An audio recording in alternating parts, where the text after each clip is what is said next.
Kesakos is your usual suspect. Welcome back to yet another live podcast on your favorite football updates channel. It's a pleasure to be back with you on this beautiful Wednesday morning, the 11th of March 2026, with 19 minutes past the hour of 9 a.m. I do come to you live from Kampala, Uganda, where it's a beautiful, bright, sunny morning on this Wednesday and there's a lot to look forward to, both in life in general, but more importantly, for the reason we are here, in football. Yes, yesterday we did witness 4 games played at the round of 16 of the UEFA Champions League, and we are back for another round of 4 games in the UEFA Champions League tonight, but I will begin with the review of what transpired last night before we get into the preview of what we expect to come on later today, with Arsenal coming in the early kickoff. I will be talking about Bayern Munich being too good to handle, while Tottenham Hotspurs were too poor on the night. Liverpool in a wanting performance. We'll talk about all that and more. I will talk about Newcastle sort of bossing Barcelona at St. James's Park and everything else that could fall in that line. But before we talk about it all, I wish to say thank you so much to all our new subscribers, those of you that have recently joined the community. I can see we're growing, but I hope as you subscribe, you also take the time to go over to the channel and watch that content. Go over to the channel and watch those videos and watch those shorts and watch those live broadcasts. So please do us the absolute honor and favor of not just subscribing, but also going ahead to watch what we do share with you on this forum. I wish to send out my special shout outs to you, Ban, as well as Joe Guffey, and every single one of you that was part of last night's broadcast, but particularly those two, as well as Baka. Thank you so much for making it worthwhile. Thank you so much for dedicating all that time to be with us as we did the watch along for the UEFA Champions League game. UEFA Champions League games, because there were 3 games that started at 11 p.m. So we did a 2-hour long show on that one, and so beautiful stuff. Really encouraging. So thank you so much for having chosen to be part of us. And those of you that watched but did not participate in the actual engagement in the comment section, we still do not take your love and support for granted. So yeah, that's pretty much it. But before we proceed any further, you'll allow me to have our audios tested just to make sure everything checks out before we get started in today's conversation. And I don't know, I wish you guys could let me know where we should start it all, because looks like our audios are good. I come clad in a PSG jersey, not because I'm a PSG fan, but I remember when I was buying this kit a couple of years back, it was one of the best kits that had been released that season, alongside that black Ajax kit that had those, I think, green, yellow, and or is it red or something, stripes, to sort of, I think they were paying tribute to Jamaica for some reason or the other. It was a beautiful kit. So I always love a beautiful jersey. Anyways, so the question is, where do we get it started all? I mean, do we begin with Bayern Munich that were too good, or do we begin with Tottenham Hotspurs that were too poor on the night? Guys, I wish you could let me know. Do let me know where you're joining us from. Kindly leave me a comment, say hi, say hello, and let's have an exchange. Robert Kesakos is my name. Anyways, let's begin with the early kickoff, because Liverpool played away to Galatasaray over there in Turkey, and once again, for the second time this season, they lost to Galatasaray by 1-0, and for the first time, Liverpool did lose 2 games against the same opponent at 2 different stages of the competition. They lost by 1-0, that goal scored by Mario Lemina. I think it was a corner kick by Gabriel Sara. Victor Osimhen heads the ball back into the 16-yard box. I think it was Hugo Ekitike that took long to react, or that slight delay in his reaction. And then Mario Lemina, formerly at Wolverhampton Wanderers, did head the ball into the back of the net, and it was 1-0 to Galatasaray. We did have a very good game, I must add.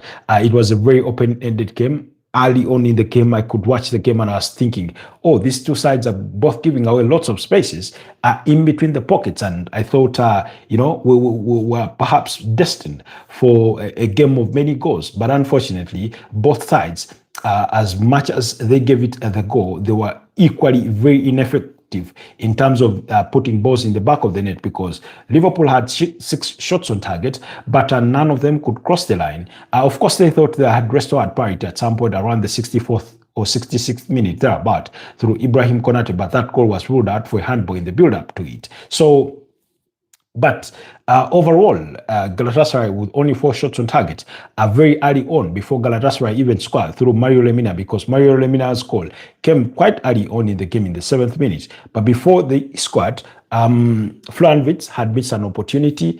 He had forced Kaki into a save. That's the Galatasaray goalkeeper.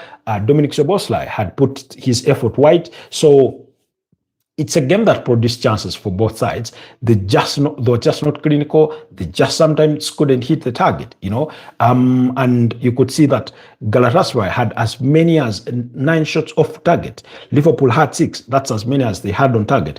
Of course, they edged possession to the tune of 54%, but it was very marginal. In fact, when you look at it overall, had it not been to the nitty-gritties, you wouldn't believe that, Liverpool were edging it in terms of possession.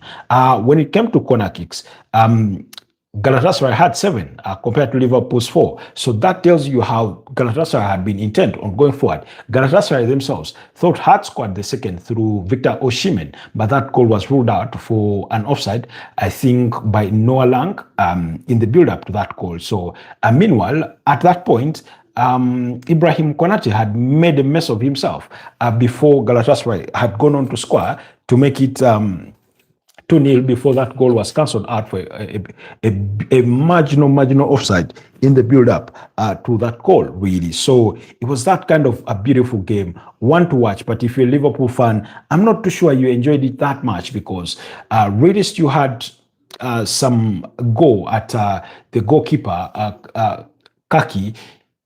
Yeah, it was very unconvincing. It was very unconvincing a performance, and the Reds will have it all to do in the reverse fixture next week on Wednesday at Anfield. So for me, I thought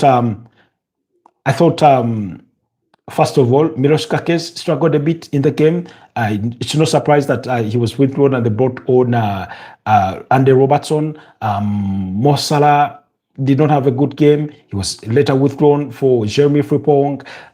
Cody Gakpo had a muted performance, in my opinion, and that kind of thing. Really, on the other side, I could look to players like Gabriel Sala, who I thought had a good performance, Mario Lemina, Lucas Torreira in that midfield. They did just enough to, destabilize Liverpool's side. Liverpool had as many as 4 yellow cards in that game to Milos Kakes, Virgil van Dijk, Ryan Gravenberch, and Dominic Szoboszlai. So that partly also tells you, Davinson Sanchez, who will miss the reverse fixture, was the only player that was booked on the other side. So that tells you how Galatasaray really tried to make it uncomfortable for Liverpool, and it is a very, very beautiful result for them that they go away with to Anfield next weekend. Then quickly, let's go to Tottenham Hotspur. Like I said, on the night where Bayern Munich were too good, Tottenham Hotspur were too poor. But Tottenham Hotspur were against Atletico de Madrid, and that game ended in a 5-2 victory for the hosts at the Riyadh Air Stadium in Spain. Now, you must feel for Antonin Kinski, the 22-year-old Czech Republic goalkeeper. Oh my God, what a halwa, what a bad night he had. Now, here's how it all played out. Tottenham Hotspur came into this game on the back of 3 consecutive defeats in the Premier League against Arsenal, against Fulham, and against Crystal Palace. So guess what? The manager, Igor Tudor, decided he will make amends to his starting 11 to have perhaps players that can perform better, because he thought all the other bunch that were starting in previous games were too poor, they were too shambolic. Again, typical to managers that have managed in Italy before and perhaps have an Italian background in terms of their playing football, he still went with the back 3, and that backfired at great length. Now, in goalkeeper, he swapped in the goal. He swapped out Guillermo Vicario for Antonin Kinski, very young goalkeeper. I don't think I'd watched him this season. That's far. But very young goalkeeper, of course, inexperienced. It's a UEFA Champions League night. It's away from home. The Riyadh Air Stadium is buzzing and things like that. Then he goes with Kevin Danso, Mickey van de Ven, and Christian Romero in that back three. It never looked like it was working out. And then he goes for the wing backs of Pedro Porro, who scored one of the consolations for Tottenham Hotspurs, as well as then Dijat Space on the other side. Then he goes with a poor midfield of Achai Gray and Pape Matsar. Guys, let's not sugarcoat this. Now, Achai Gray is a very young player. You know, he's a good kid. He's a good kid. But let's not forget. Let's not forget he's a young kid. We're talking about a young kid. He's only 19 years of age. Yes, he's looked good on the ball. In the Premier League, he's played 19 games, scored 2 goals and provided 2 assists. That's good. But it's a freaking UEFA Champions League night. You do not take too many gambles. Now, Achai Gray, as far as I'm concerned, he's not a deep-lying midfielder. He's not a holding midfielder or a 6 for that matter. No, it's Pape Matsar. So who is your freaking shock absorber? You're already playing a back 3. You know, so he goes with that. And then ahead of them is Matthias Tel, who is, had a very poor season, because I can hardly remember what he's done in this season. Randall Colomwani, and then Ricardson. Now, I'm thinking to myself, that's a midfield too lightweight to go up against Atletico de Madrid, away from home. Now, when you're going to go away from home in the UEFA Champions League against an opponent that you know has the quality to do the damage against you, you ought to put in some shock absorbers. There was none. There was none. Not at all. Not one bit.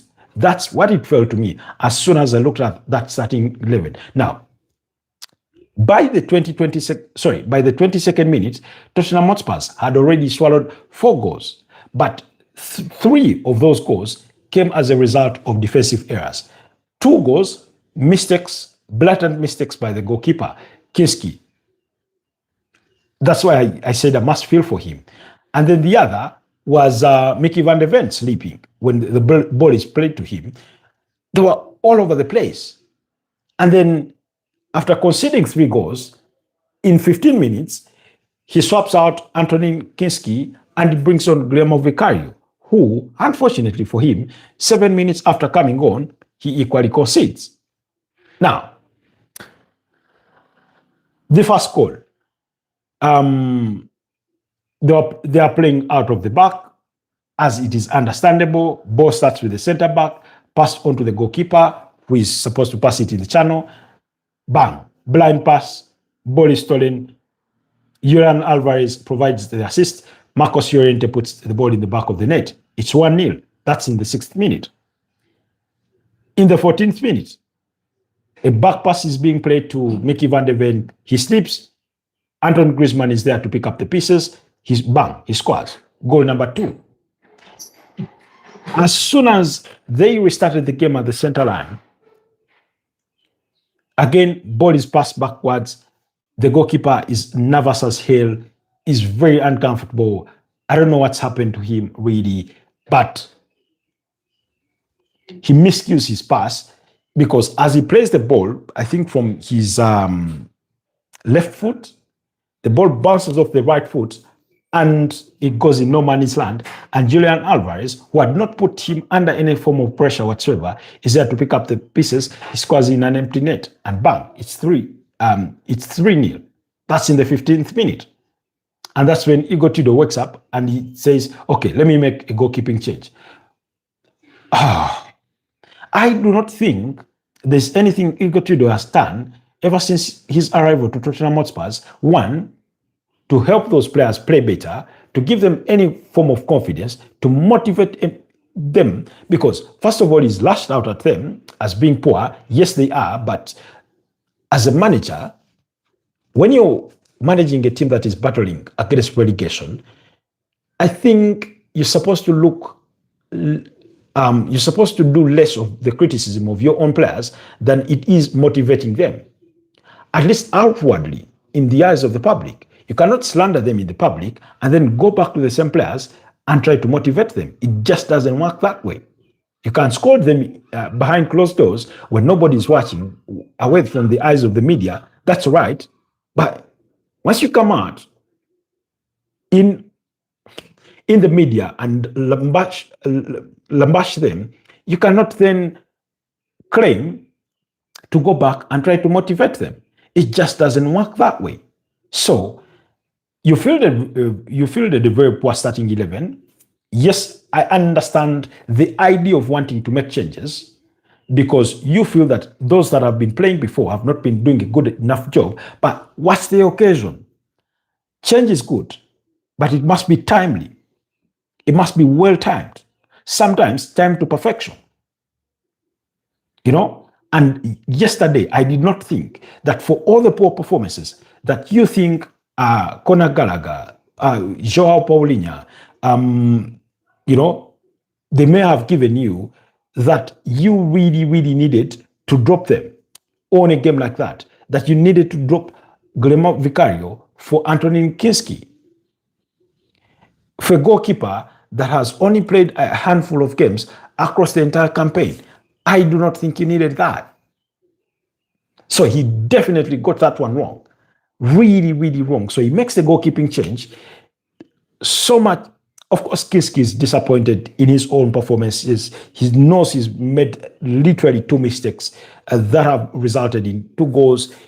His confidence is down. I understand that. So he walks off, barely hugs Vicario, and walks down the tunnel straight to the dressing room. And I can see he was followed by 2 staff from Tottenham Hotspur to try and pat him down because, damn, that's as ugly a night as it comes for a football player, especially one that has been picked, given the chance to show what he's capable of, and it goes horribly wrong. So in other words, I don't know if Vicario would have been praying for something like that, but he knows, even he, as the number 1 goalkeeper, he knows that that's the worst thing that can happen to you as a goalkeeper, that you're not a starter, and then you're given a chance to start, and then your day kicks off the way it kicked off for Anthony Kinski. Really. So, anyways, in the 22nd minute, it's a Antonio Griezmann corner kick. Robin Lee Nomad heads in, and the referee needed to be alerted by the goal line technology that the ball had crossed the line,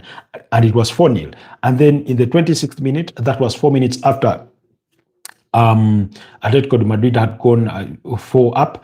Pedro Porro capitalizing on a Charleston cross, pass scores to make it 4-1. And then very early in the second half, after 10 minutes upon the restart, in the 55th minute, Julian Alvarez scored his second on the night with Antoine Griezmann picking up his second assist of the night. So Julian Alvarez and Antoine Griezmann had a 3-goal involvement each on the night, with Alvarez scoring 2 and providing 1 assist, while Griezmann scored 1 and provided 2 assists. A beautiful performance for him.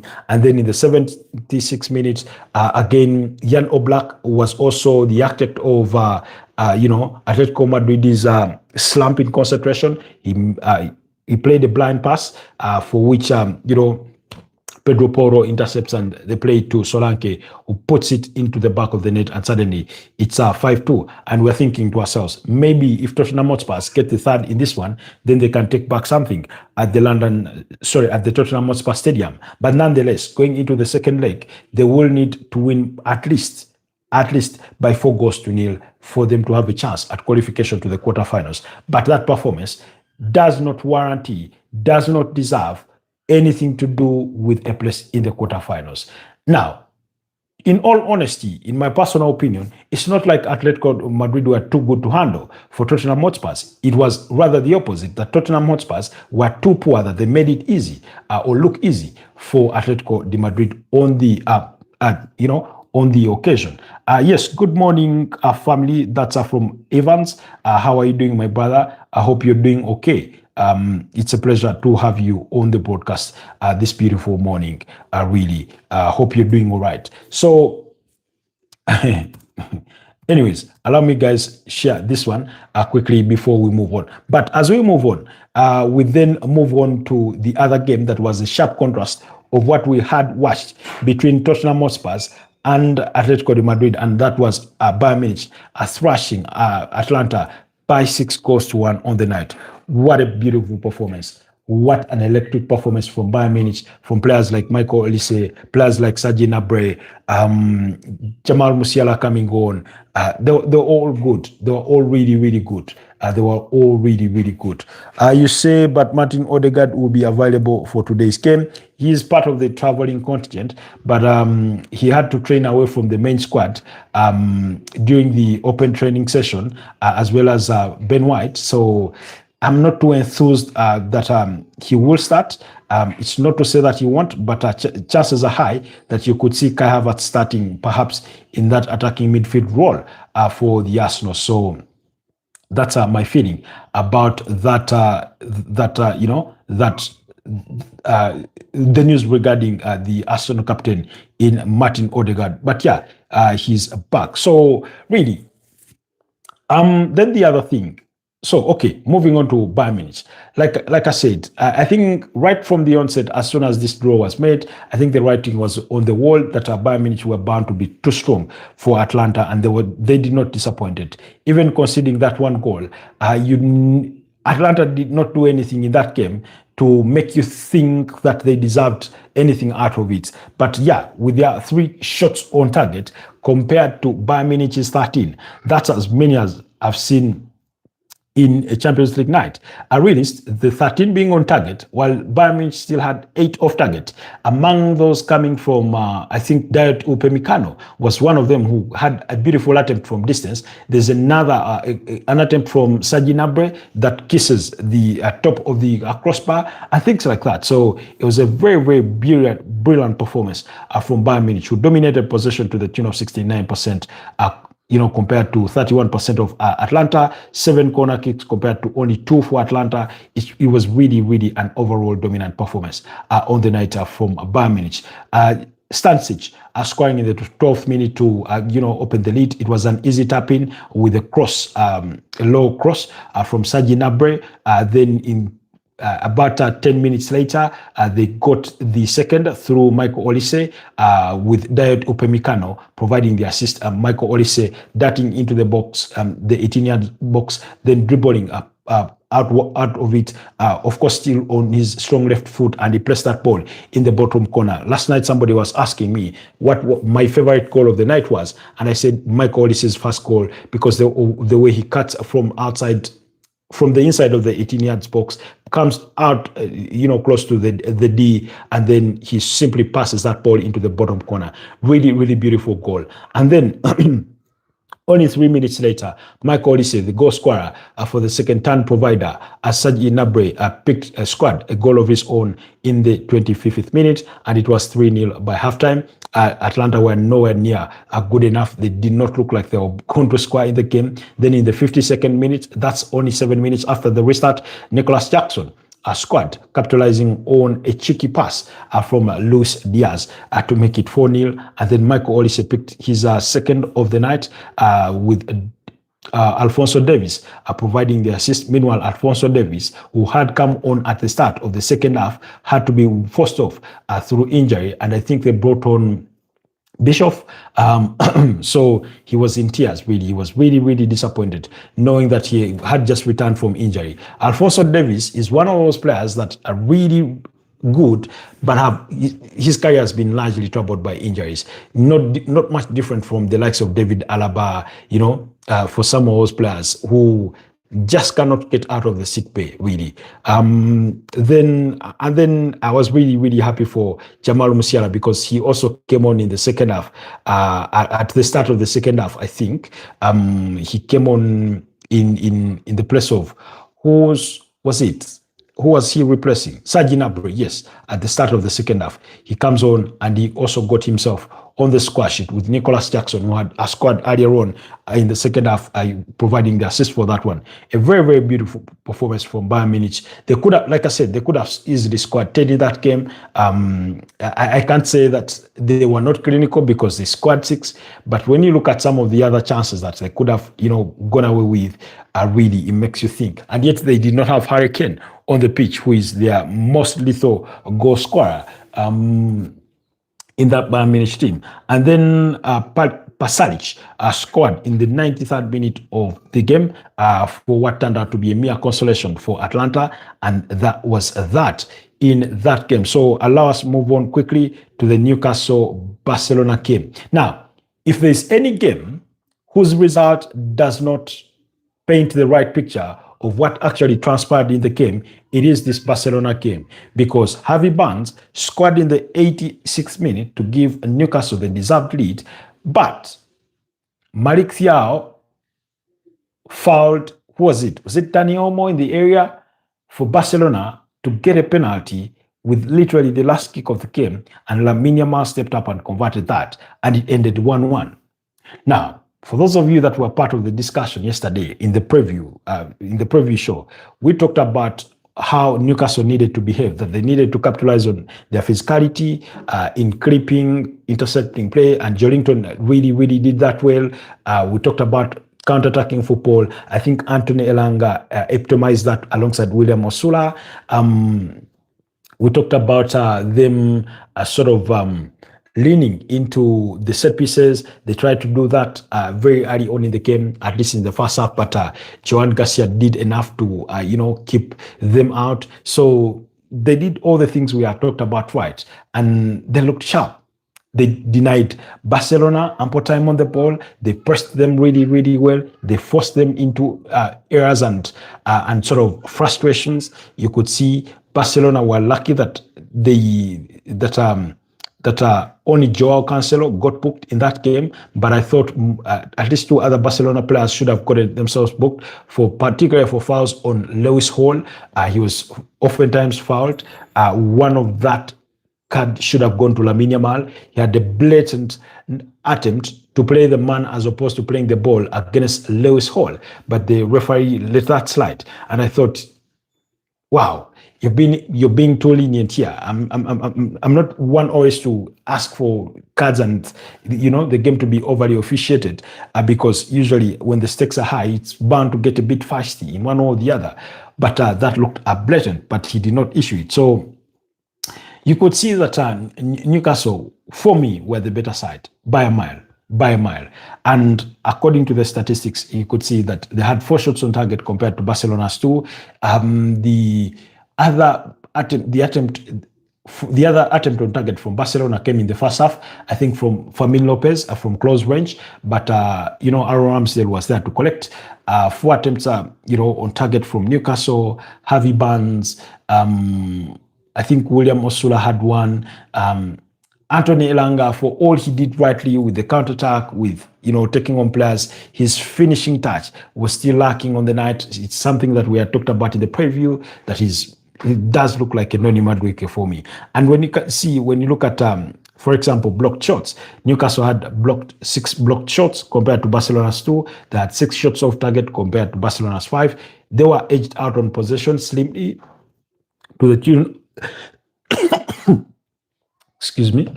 slimly 54% compared to Newcastle's 46%.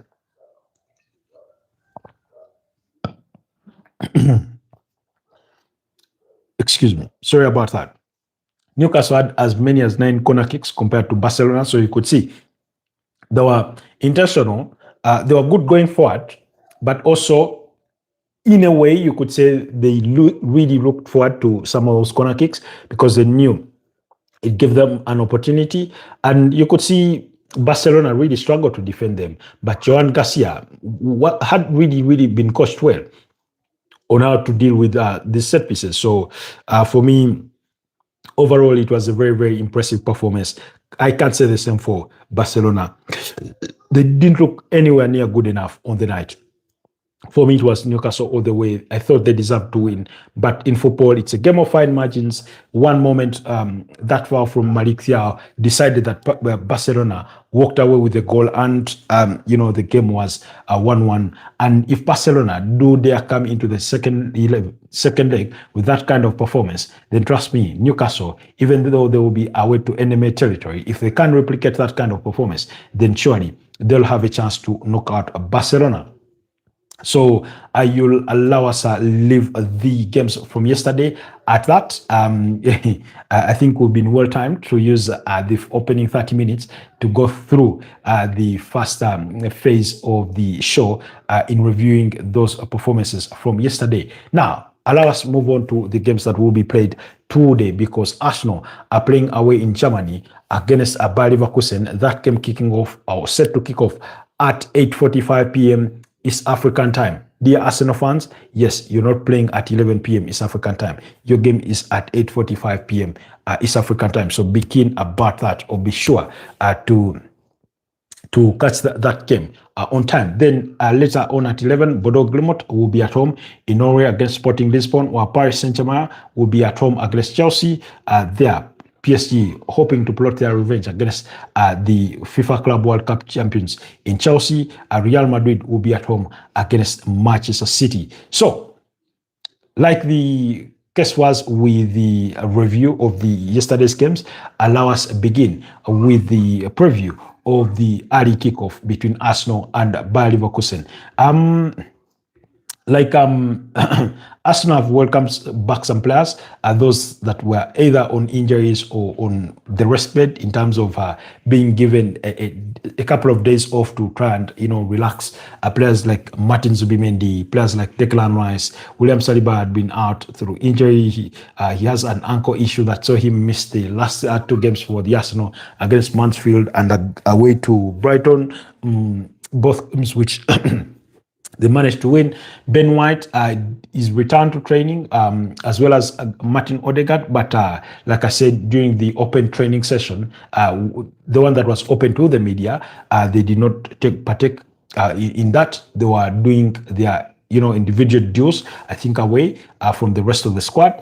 But the part of the traveling contingent. Then Kai Havertz is back. He returned over the weekend in that 2-1 victory against Mansfield in the 50th round of the FA Cup. So I do suspect, unfortunately for Kai Havertz, it's been a bit of a start-stop kind of ever since he returned from that 5 months long injury for him that saw him miss a majority part of the season. And he, as soon as he returned, looked like he had started to click, because he scored against was it Slavia Praha in the UEFA Champions League? Then he scored against Chelsea in the EFL Cup. Then he had provided an assist for, I think, Victor Gyökeres in that performance against Slavia Praha. Was it that game? Or was it? No, I think it was against Kairat Almaty. Yeah, it was against Kairat Almaty, sorry, in the UEFA Champions League. So really, he seemed to have sort of a pick pace as soon as he returned, but then that really fizzled out quickly with another injury setback for the German international. I was watching a clip of him, addressing the media, because he was the player that was picked out to speak to the media ahead of that game, and he was being asked about his best position, and he said for him it's about playing football. He wants to impact the game, he wants to be in the box, he wants to assist players, and he also highlighted that he has previously played left back for the German national team, all thanks to Julian Nagelsmann.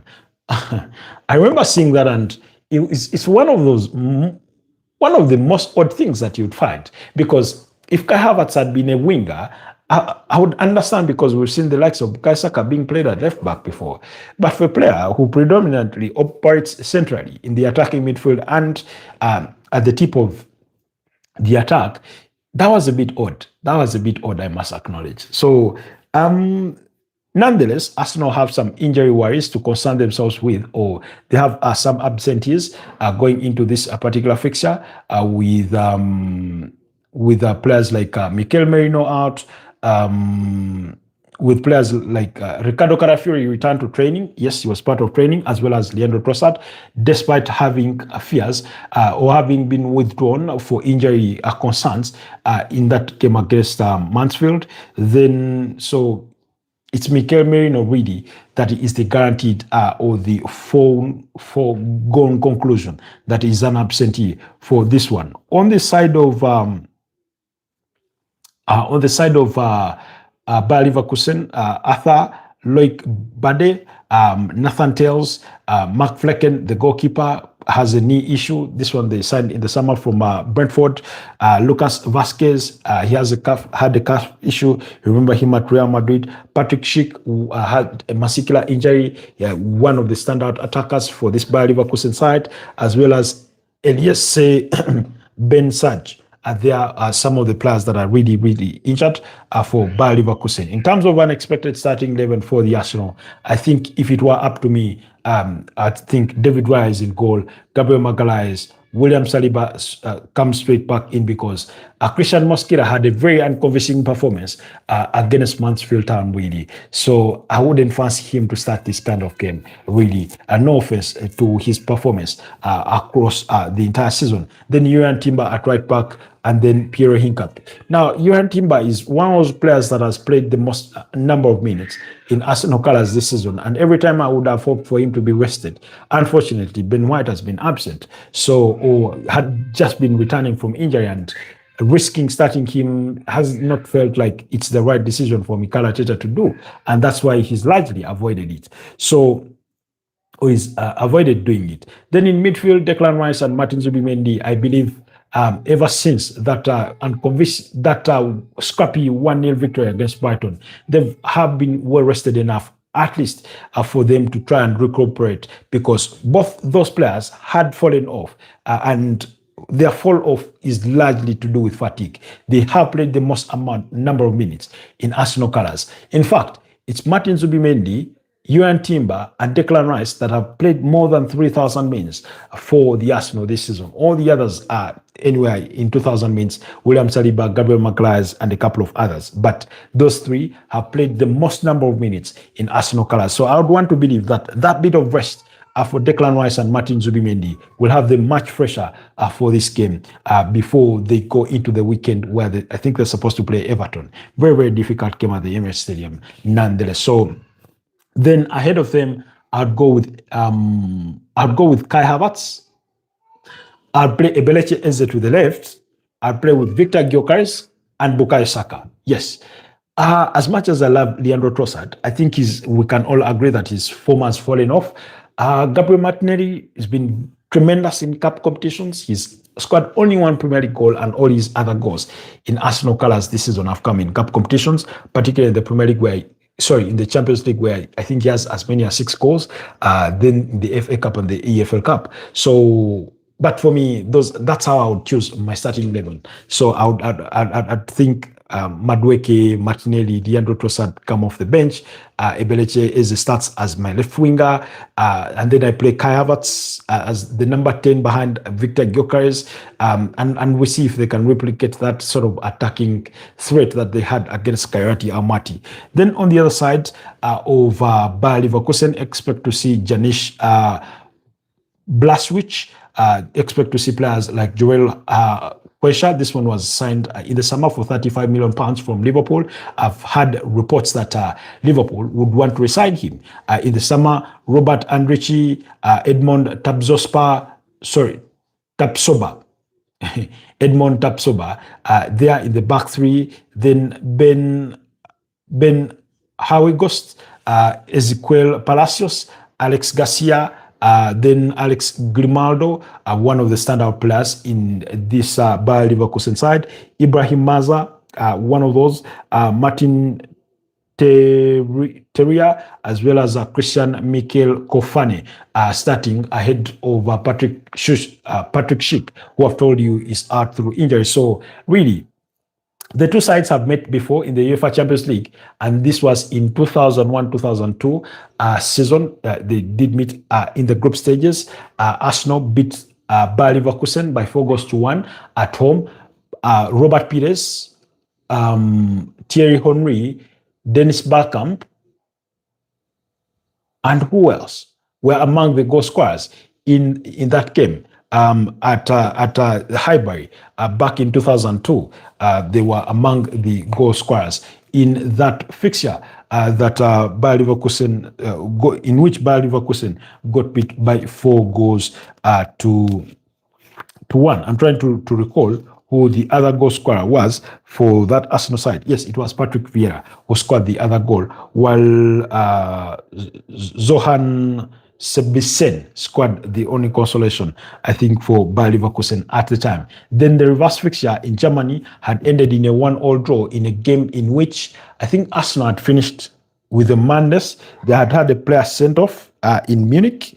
Sorry, in Bayern, it was Ray Parler was sent off when they played away in Germany. Then earlier on in 2024, the two sides met in one of those preseason friendlies with Bayer Leverkusen, and I remember Leandro Trossard, I think Gabriel Martinelli, Kai Havertz were among the goal scorers, and Arsenal won that game by 4-1. It was a return for Granit Xhaka, then who was still with Bayer Leverkusen before he made the switch last summer to join Sunderland. So I do expect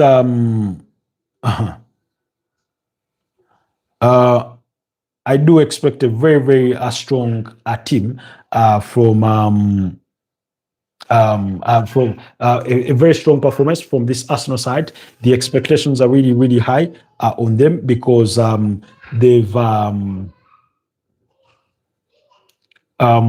expectation is really, really high on them because they finished at the summit of the UEFA Champions League table with winning all 8 games, considered, I think, the fewest number, of course, as few as 4, 2 against Kairat Almaty. They conceded 1 against Inter Milan and another against Bayern Munich.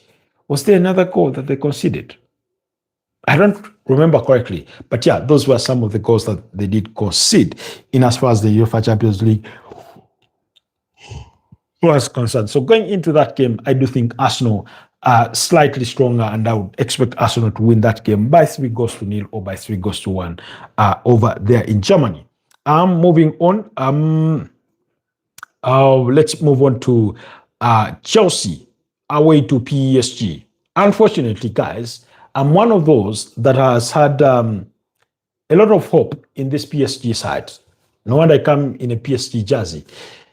First of all, for the better part of this season, I've kept on hoping, perhaps against hope, that at some point, somehow, somewhere, they were bound to pick up the pieces, that they were bound to pick up the form that we saw of them from last season, that they were going to hit the ground running, to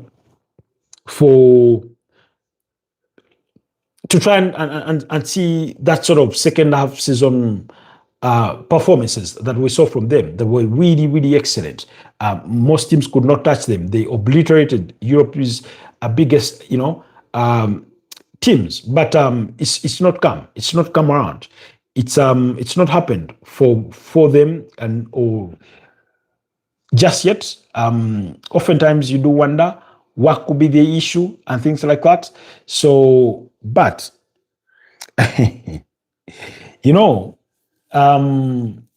it's understandable why they've fallen off, for starters. It's really, really understandable, in my opinion.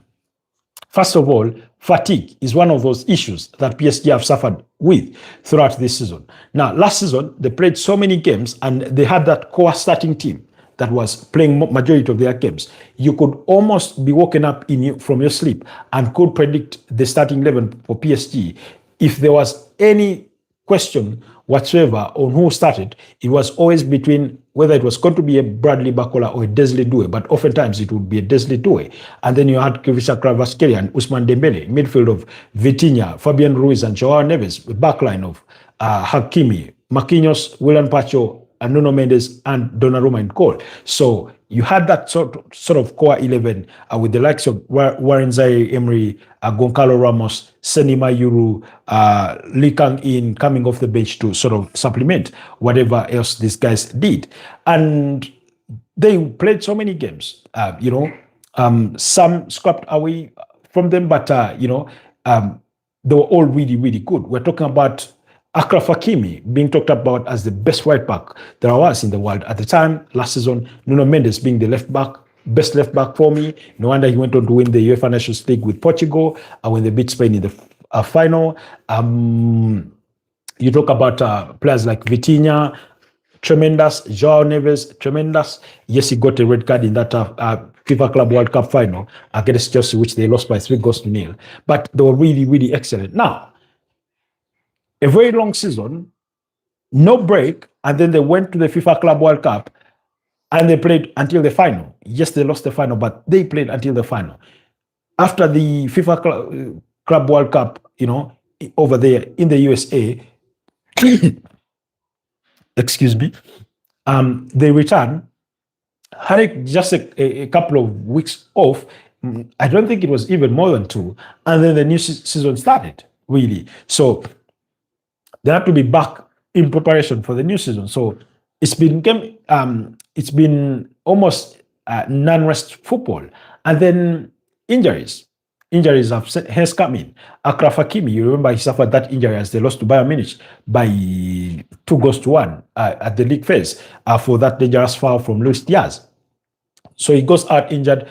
He spends a couple of a good chunk of time out through injury. He returns just in time for the AFCON. He goes for the AFCON. We're talking about a player that was named the best player, African player of the year.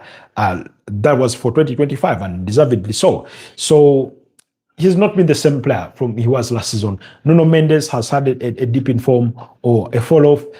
They made changes to their goalkeeping position. They got rid of Gianluigi Donnarumma and replaced him with Lucas Chevalier from Lille. Yes, but it's not worked out for the 24-year-old French goalkeeper. He's since lost his first place to Matev Safonov, the Russian goalkeeper who's been starting ahead of him. Then you look at injuries to Ousmane Dembele, injuries to Desli Doe, who have been in and out of the team, injuries to Fabian Ruiz, João Neves have not really helped because it's now Vitinha in that midfield alongside Pedro Fernandes, who played in their 3-1 loss to Monaco last week on Friday, alongside Warren Zaïre-Emery. Warren Zaïre-Emery, the culprit in Monaco's first goal because he wins the ball back, drives it back in the area, and then concedes possession before Magnus Akleucho scores. So really, PSG's performances have been wanting. They've lost to Monaco home and away in the league. They lost the first leg by 0-0. That was, I think, around November. Goal scored by Takumi Minamino. Then they lost the reverse fixture by 3-1. Magnus Akleucho, the goal scorer, Florian Balogun, and Alexander Govin are there, while Bradley Barcola scored the only consolation for PSG. Just a couple of weeks earlier on, they had lost to Stade Rennes by 3-1. That was in the aftermath of obliterating Olympique Marseille by 5-0. And when you watched that Olympique Marseille performance, you thought, oh, well, maybe they are back. Well, the subsequent fixture against Stade Rennes showed that, that was a one-off, and they do not guarantee or promise you that they will be giving you the same performances week in, week out. So that's the picture of PSG and why they've sort of fallen off this season. So going into this game against Chelsea, for me, over 2 legs, by the way, I think Chelsea have the upper hand or could come out as the better side. Not because overall Chelsea have better players compared to PSG, but I think if there's any team that can wake up and promise you a better battle or a better performance, it can be this Chelsea side. We've seen it multiple times across this season, even though they've equally themselves have hard wanting performances. You go back to their 2-0 draw against Leeds United, the 1-0 draw against Burnley, and you think to yourself that was about performance. But you go back to games like the one they had in which they beat Tottenham Hotspur by 0-0. Yes, they only scored 1, but that was a very tremendous performance. You go back to their 1-0 draw against Arsenal, they look really good. You go back to their 1-0 draw against Manchester City away to the Etihad Stadium and think to yourself, that was a good performance. You go back to their 3-2 victory in the UEFA Champions League against Napoli. You go back to their 3-0 victory against Barcelona earlier on in the league phase of the UEFA Champions League and think to yourself that those are really good performances. So for me, I give Chelsea sort of the advantage in this fixture. I have this sort of feeling that they could get one over PSG across 2 legs. There've been 9 meetings between the 2 sides, 8 in the UEFA Champions League, for which both sides have won. I think both sides have won 3 across the 9 meetings. There's been 3 draws. But particularly in the UEFA Champions League, there's been only two wins for Chelsea. There's been 3 wins for PSG, and then 3 draws for them. And yeah, that's their meetings. And as far as the UEFA Champions League is concerned, in the summer when they were losing to when Chelsea were beating up against PSG side, it was Cole Palmer with the brace and Joao Pedro who scored in that one. A beautiful, beautiful performance. I mean, Richie James was tremendous in that game. Cole Palmer, Joao Pedro, was it Moses Casido, Enzo Fernandez? They're really, really good. They're really, really good. Of course, Enzo Maresca was still in charge at the time. He's no longer the one in charge. They come up against what's his name? They come up against Liam Rosinya, who was formerly at Strasbourg. He knows a thing or two about PSG, so I do not think you would be too worried. I don't think he will be too worried. He knows what PSG are capable of. He's one of those managers, by the way, that has troubled PSG. Even though, of course, it was Gary O'Neill, yes, former Wolverhampton Wanderers manager that replaced Liam Rosinya at Strasbourg. But yeah, he under Liam Rosinya's side, when you go back to October, 17th October last year, that's when the two sides first met in League One, and that game ended in a 3-3 draw. Jacquin Panicelli scored a brace in that one, as well as Diego Moreira for Strasbourg, while Bradley Bacola, Goncalo Ramos, and Seni Mayuru were the goal scorers for that PSG side. So really, and at the time, Liam Rosinya was still in charge. So we're talking about a manager who knows this PSG side really, really well and has set up against them before. Albeit PSG won the reverse fixture by 2-1. So we're talking about now. PSG on the other side, like I told you, will be seeking revenge for that defeat by Chelsea in the FIFA Club World Cup. They thought they had this feeling of a one-off. We remember there was a spat between Luis Enrique and I think a Chelsea player or a couple of Chelsea players, for which, by the way, he was cleared by FIFA.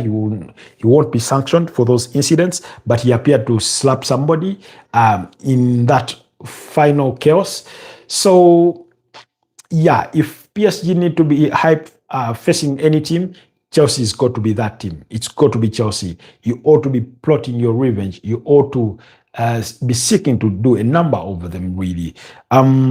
So, yeah, that is the expectation in that regard. So, for me, like I said, over 2 legs, I think Chelsea may come out on top. But this game in France, I won't be surprised if it does end perhaps in a 2-2 draw, really, in as far as tonight is concerned. So let's wait and see. Yeah, I think now, okay, on the Chelsea side, before I say I leave it at that, because it would be unfair if we draw the magnifying glass that we used on PSG and not look into this Chelsea side. Chelsea, like I said, they've had their deficiencies and efficiencies throughout the course of the campaign. But if you're Liam Rosinya, what's your best starting 11 going into that fixture? I think first of all, he has a decision to make of the goalkeepers. Recently, he had swapped out Robert Sanchez for Philippe Jorgensen. You have Malo Gusto at right back. You have Marco Correa at left back. I know Levi Colwill is back in training, but he's been out for such a long time with an anterior cruciate ligament injury. Wouldn't be risked. So you're going to go with the Trevor Chalobah and the Wesley Fofana. I'll put Richard James in midfield alongside Moises Caicedo and Enzo Fernandez. And then Cole Palmer, Joao Pedro, and Joao Pedro, Pedro Neto, and Alejandro Garnacho. That's how I would start it. I don't know if William Esteban is back and fully fit to start in that one, but that's how I would set up. Or actually, you could play Caicedo, Richie James, and then Enzo Fernandez in a stack midfield, and then play Cole Palmer as a winger, and then play Pedro Neto and Joao Pedro, so that then you can you create the sufficient numbers within that sort of midfield there. Raymond says, hi, Newcastle United versus Barcelona.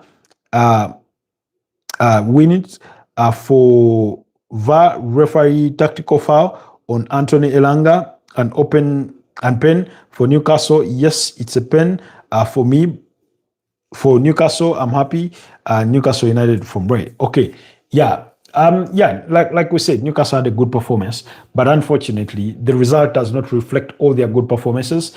I thought the referee let Barcelona get away with a little too much in that game, so I understand where you're coming from. So, but particularly to conclude on Chelsea, that's how I would set up. I think I would have Andre Santos sit out in this one, although I wouldn't be too surprised if Richie James starts at right back, and then the midfield is Caicedo, Andre Santos, and Enzo Fernandez in that sort of a shape, really. So, guys, let's move on from from PSG versus Newcastle and go to the other game. Bodo Glimt versus Sporting CP. We know what Bodo Glimt have done in recent times, beating up against Man City, Atletico de Madrid, beating Inter Milan home and away. They come up against a Sporting CP side who beat up against PSG by 2-1, in the UEFA Champions League. Both teams have no history of having met each other in as far as European football is concerned, or the UEFA Champions League is concerned. But you sort of look at it and think to yourself, Bodo Glimt, you look at some of those results, for example, the 2-2 draw against Borussia Dortmund. You look at their 3-2 spirited fight loss against Juventus, and you think, yeah, they could cause an upset quite on here. On the side of Sporting CP, you have Rui Silva in goal. You have Luis Suarez at the tip of the attack. You have Francesco Trincao, as some of those players that you could look on to punish Bodo Glimt inside that small cramped up stadium of theirs with turf or artificial turf. It can be a bit of a difficult night, and if you take there any form of complacency, like Christian Chivu did, then you will get punished at Sporting CP. So that one, we won't go deep into it. We'll leave it at that. But maybe the one thing I want to mention is those two attackers from Bodo Glimt. Hog, I hope I'm pronouncing the name properly, but they have Hog, they have Jens Huge or Jensen Hugh. I mean, these are Norwegian names, a bit of a tongue twister for me. Those are the two players to really, really watch, both playing in attacking positions. Then quickly, the other game, Real Madrid versus Manchester City. We know that the sides have met at least 15 times in the UEFA Champions League before. All have won 5 fixtures. 5 of them have ended in draws. We know that Real Madrid beat Man City home and away last season by 3-1 at the Santiago Bernabeu, and by 3-2 away at Man City to knock them out at the playoff rounds of the UEFA Champions League last season. Real Madrid then eventually ended up at the quarterfinals where they lost to Arsenal home and away.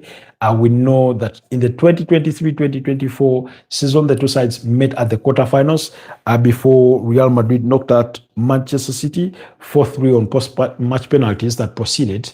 A 2-leg tie that ended in a 4 all aggregate with 3-3 at the Bernabeu and 1-1 at the Etihad Stadium. Then when you drift back into the 2022-2023 season, in which Man City won the treble, winning the Carabao Cup, I think. No, they won the FA Cup. Was it? Yeah, they won the FA Cup and then the UEFA Champions League and the league title, that is when Man City smashed Real Madrid 4-0 at the Etihad Stadium. Really, the first leg had ended in a 1-1 draw. So these two sides have rich history of meeting one another, and on more occasions than not, Real Madrid have come out the better side. They've knocked out Manchester City. You also go back to the 2021-2022 season, for which Real Madrid made it to the finals and beat Liverpool. They knocked out Man City at the semi-finals by beating them by 6-5 on aggregate. They lost at the Etihad Stadium by 4-3 and won the reverse fixture by 3-1. So it's been that sort of trend or history of results between the two sides. But we know for a fact that Real Madrid have looked far from their best this season. I thought they've struggled in the UEFA Champions League. We saw them struggle to beat Benfica by 0-0 away in Portugal. That was during the playoffs. Really, they had lost to the same side by 4-2. On the match day 8 of the UEFA Champions League, they won the reverse fixture by 2-1. This was at the Santiago Bernabeu. Nonetheless, you are still not convinced enough. We're talking about a side that went to Greece and lost and beat up against Olympiacos by 4-3.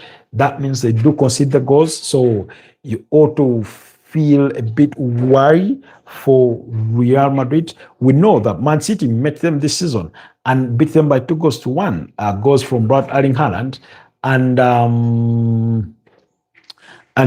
Nico O'Reilly, while Rodrigo Goes scored what turned out to be a mere consolation for that Real Madrid side. So really, it's we're talking about if two sides that have faced each other more often than not in recent times in the UEFA Champions League, that they know a thing or two.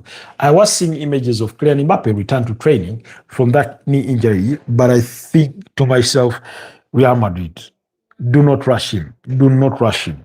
At least not just yet to play in this one. So, and then Real Madrid have had too many injuries in their backline. Eder Militao, Alaba, Carvajal, and all sorts of things, really. They will be hoping that Antonio Rudiger, Dean Haasen, maybe Alvaro Carreras, they can all return back on time to feature in this one. But there's so many injuries in that backline for Real Madrid, sort of leave you worried, and yet their midfield is not been good enough. We've seen the likes of Aurelio Tchouameni and Fede Valverde be played in that Real Madrid backline. And oftentimes the difference for Real Madrid has been their goalkeeper in Thibaut Courtois, you know.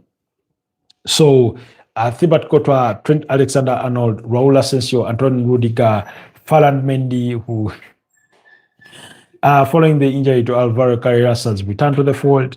Then Fede Valverde in midfield, Adagula, Tchouameni, sometimes Camavinga, but you'd fancy to go with Ibrahim Diaz. Excuse me. Gonzalo Garcia and Vinicius Jr. to lead the lines. On the side of Man City, expect to see Gianluigi Donnarumma in goal, Marc Guéhi, Ruben Diaz, Ryan Atnori, Matheus Nunes, Rodri. Expect to see Bernardo Silva alongside maybe Antoine Semenyo, Ryan Cherki, and Phil Foden, with Brad Erling Haaland in there. Among the injuries for Manchester City is Rico Reus, Joško Gvardiol, and Mateo Kovacic only. That means the likes of John Stones, Dejan Reinders, Nico Gonzalez, Jeremy Doku, Savinho are all available for selection. Albeit some of us won't be starting. But Koshanov, Nathan Ake, they are all available. Then on the side of Real Madrid, like I've told you, Rodrigo Goes, this one, his season is done. He's not going to play at the World Cup because he suffered a terrible knee injury. Alvaro Fernandez Carreras has had a calf injury. Eduardo Camavinga should be back. He had a toothache. Dani Ceballos is out. Jude Bellingham has been out for quite a bit of time. David Alaba had just returned and then he had the calf issue. Eder Militao struggled with the thigh issue. So really, it's been a very terrible season for Real Madrid when it's come to injuries.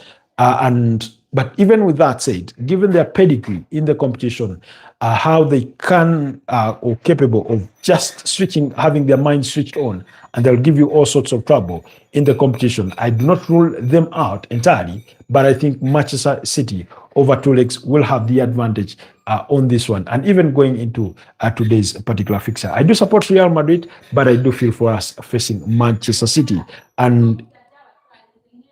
And it's not a surprise that when they met earlier on this season, Manchester City came out on top, winning that game by 2-1. So for me, that's it. Do make the consensus of what you think will happen.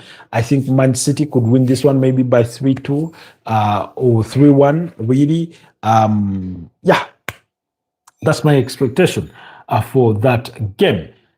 Anyways, guys, it's been a pleasure doing this with you. Thank you so much, Raymond. Thank you so much, Mosingozi Evans, and every single one of you that has been part of this morning's podcast. Thank you so much for dedicating the time to be part of these engagements. We do thank you quite a lot. For those of you who watch our live broadcasts long after they've ended, we do not take your love and support for granted. We do appreciate you a great deal. Have yourselves a wonderful rest of the day, and I'll see you guys next time. Bye-bye for now.